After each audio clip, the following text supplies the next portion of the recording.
Now, the European Union has finally had enough and is turning away from Israel.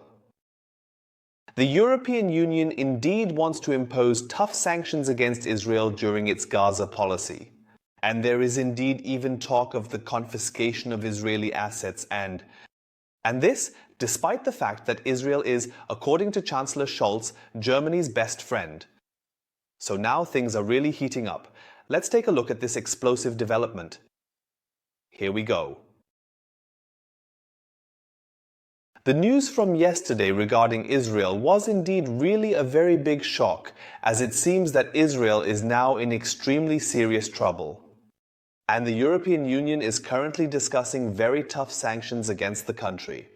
Handelsblatt reported last night that EU foreign ministers are meeting and Borrell is proposing sanctions against Israeli ministers. The European Union recently banned 2 ministers from Israel from entering and froze their assets. According to the EU's foreign affairs representative, it could happen soon. Now, the EU foreign ministers are to decide.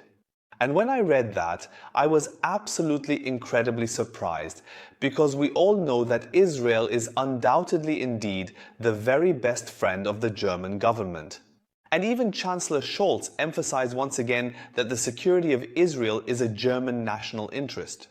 And now the European Union, where Germany is the largest member state, wants to impose tough sanctions on Israel. How does that exactly work together? How can Israel really be our best friend on one hand, while we are sanctioning it on the other? And of course, our popular Foreign Minister Annalena Baerbock was also part of this great balancing act, and apparently she really started to sweat. It was the first meeting after the political summer break. On Thursday, the 27 EU foreign ministers gathered in Brussels to discuss the situation in Ukraine, the Middle East, and Venezuela. On Friday, the EU defense ministers will meet in Brussels. German Foreign Minister Annalena Baerbock had already indicated in advance that it would indeed be a very highly discreet round.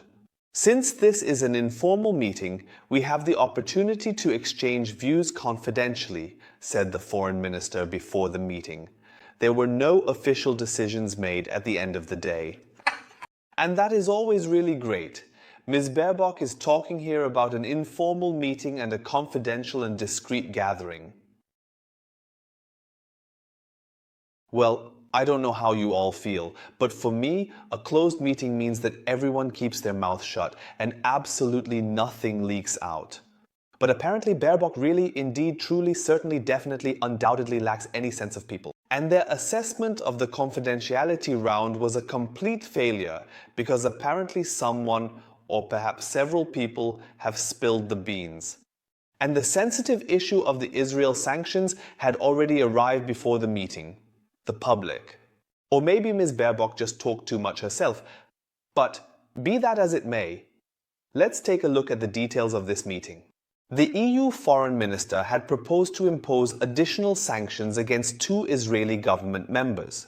This involves the Israeli finance minister B, Saleh Smodrik, and, notably, the Minister for National Security Itamar Ben-Gvir. Should the European Union impose sanctions against the 2 members, their assets in the EU would be frozen and they would no longer be allowed to enter the EU. Borrell sees his proposal as rooted in incitement to hatred and human rights violations. Ben-Gvir had advocated for stopping aid deliveries to the Gaza Strip in order to force the Palestinian organization Hamas to surrender in the region. Finance Minister Smotrich expressed a similar view. He described a possible blockade of aid funds until the release of all Israeli hostages as morally justified. Even if it means the starvation death of approximately 2 million people in the region of Gaza and surrounding areas. Wow, that's intense. So, my dear viewers, I can completely understand wanting to sanction such people. In the Israeli government, there are simply politicians who are completely consumed by hatred and for whom the words dignity of man and human rights are completely and absolutely foreign. I mean, indeed, shortly after the events in October of last year, Israel completely sealed off Gaza. There was absolutely no electricity, no food, no water, no medicine, nothing was allowed in, and 2 million people were completely left to die. Everything is justified by the claim that this will force Hamas to surrender, and that is truly insane. Israel was willing to sacrifice 2 million innocent civilians, to sacrifice people in order to deal with the bad guys. And that's why there was indeed a global outcry at that very time, and the UN threatened with draconian measures. And that's why Israel's President Netanyahu has backtracked and lifted this blockade. But the hardliners in his government simply continue, and that is why it is now happening as it had to. Sanctions against Israeli government members are being discussed. And in the end, this affects all of Israel.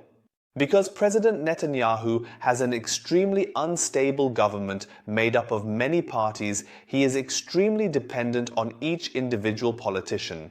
He even has to defend the hardliners indeed, otherwise the entire government will collapse around him.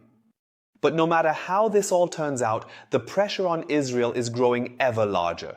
Once sanctions have been initiated, they can be expanded indefinitely. I mean, with Russia, we are now already at the 12th sanctions package. And the crazy thing is, even Germany is indeed turning away from Israel, as Annalena Baerbock no longer defends Israel. Foreign Minister Annalena Baerbock commented on the situation in Gaza before the start of the meeting. For months, we have been working towards achieving a humanitarian ceasefire. The humanitarian ceasefire is more necessary than ever.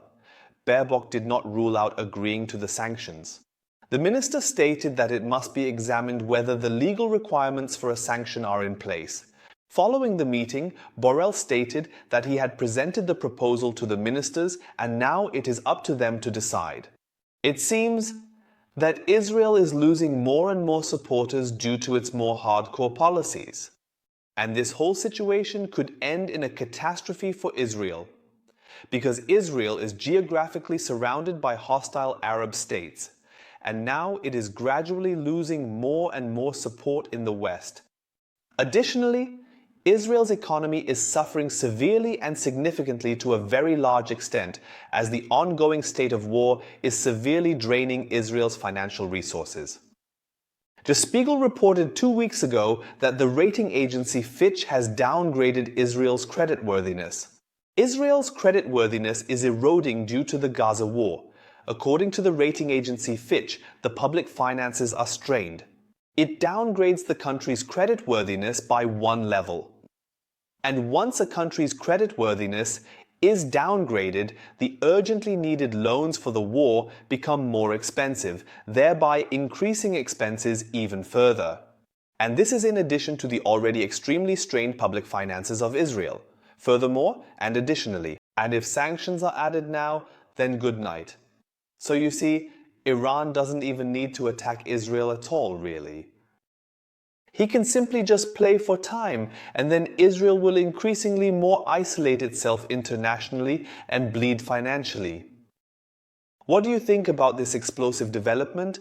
Feel free to share your opinion in the comments below the video.